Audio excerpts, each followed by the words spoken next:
Welcome to the deck of the Harugumo Gumoishuevo. And now, here's your captain, Fade, Ripper.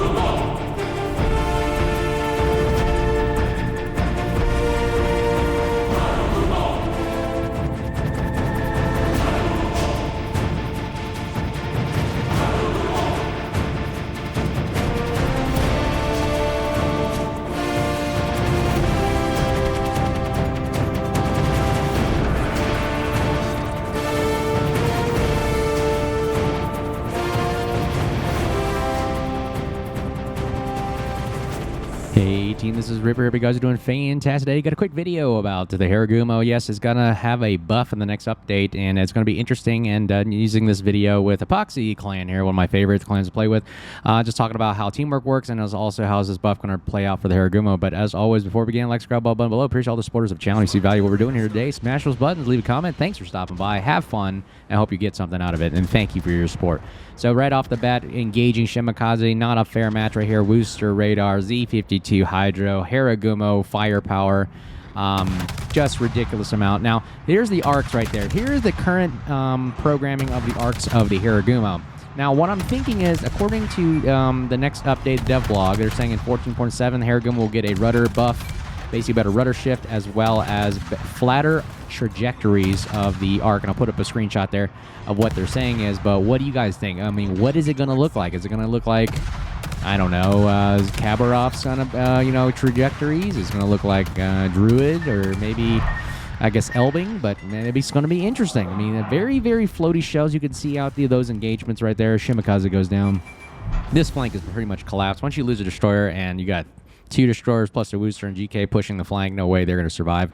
What do you guys think? I mean, will that arc right there you saw there make it easier for me to aim at that Shimakaze? As you can see, was floating, very difficult to shoot away, kiting away destroyers. I'm kind of curious how the trajectories will actually be more flat. I mean, here are the current, as you can see, the trajectory is kind of, I don't want to say floaty, like gearing like level floaties, but they are like average. I can see how they're rising right here at the terrain here. I can still lob over this island. I'm wondering if it's flatter. I won't be able to do that in the future, but again, it makes aiming a little bit easier, maybe for longer range shots. Not sure. But again, that's kind of opinionated. You could get long-range shots just by, firing over like islands, 10 kilometers or more. You can still land the shots with the sheer amount of firepower you're shooting. I'm just not understanding exactly what do they mean by flatter.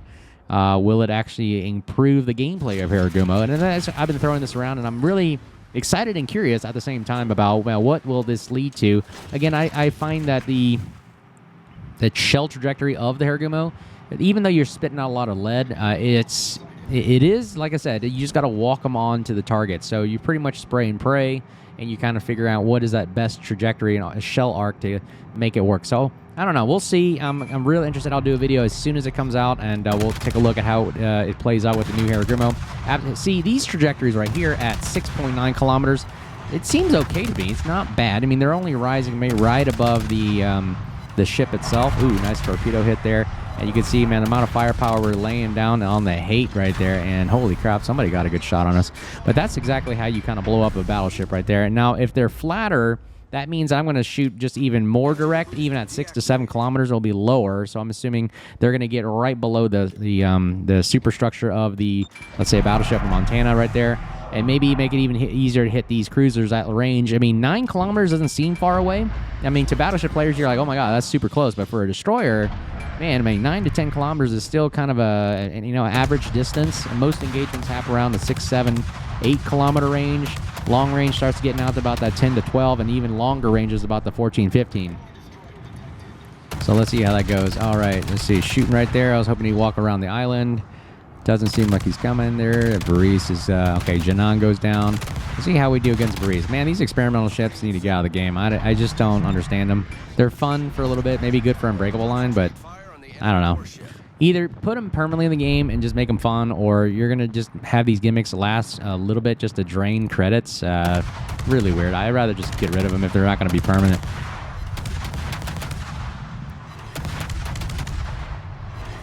Yeah, really difficult to pin. I mean, this is IFHE here, and we can't even pin his sidearm. That means he's got some ridiculous sidearm, and he's blind firing, and he actually nails us. So guys are getting a lot better at these blind firing shots, so kudos to you guys for practicing there. Notice, again, these shells are just... his superstructure is so small that it's really difficult to find. Maybe if, again, lower shell trajectories make it easier. I don't know. I mean, I'm just literally... Again, the dispersion is terrible on the Harugumo. Even at these ranges, it just seems like I'm just spraying all over the place. He still lands a shot. My God. All right. Ooh, we got Oregon sneaking up behind us here. And I think also it might be easier to shoot at the bows. Shooting at bows is awesome for the Harugumo because it melts majority of the 32 mil armor plating and below. So it works very, very well right there. I like that a lot. And now we're just shooting like crazy against Varese here, long range. Again, here's that 9.2 kilometer range. Notice how floaty these shells starts getting around the 9.5, 10 kilometer. I'm like, why does he even have to get that floaty? And then I got to lead him too, so that means I'm leading out to 11 to 12 just to land him and let him drive into the shells. And you see how hard it can be over time. And but not undoable, not impossible, but absolutely. You know, like I said, strong. That should have been our kill right there. Oh, well, okay, good job, man. We annihilated this flank over here, and that's pretty much a game. So what are your thoughts, guys? Do you think the flatter trajectory is required to make the Harugumo playable? Not many people I see play Harugumo as much anymore. It seems odd because it's one of the most powerful destroyers out there. Firepower, HP, speed, torpedoes, smoke, crawling smoke. I got that new crawling smoke thing on it. So powerful. I wonder if this new buff will make it super, super darn... I would say not busted, but stronger to make it easier for people to aim and play. But anyways, as always, hope you guys are doing great out there. If you see me out there, make sure you say hello, smash those buttons. Thanks for stopping by, and appreciate all the supporters of the channel. And hope you guys are doing well. Be safe, and until next time, we'll talk to you guys soon. And build will be at the end of the video, as always. Cheers.